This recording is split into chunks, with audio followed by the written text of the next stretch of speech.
الله الرحمن الرحیم. تاسو ته به دا خبره معلومه وي یا به نوی معلومه چې دا خر اواز ولې کوي. دا خر اواز په دغه وجه کوي چې د شیطان وویني.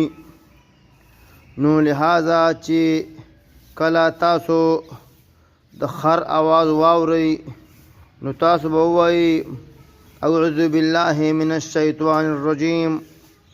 سبوي اعوذ بالله من الشیطان الرجیم. الله تعالی دې موږ لا په قرآن او په حدیث باندې د عمل کولو توفیق راکړي. آمین. او الله تعالی دې موږ په د دین په ټولو خو لارو باندې روان کړي. او الله تعالی دې موږ د هر قسمه غلطو لارو نه وساتي. السلام علیکم ورحمۃ اللہ وبرکاتہ.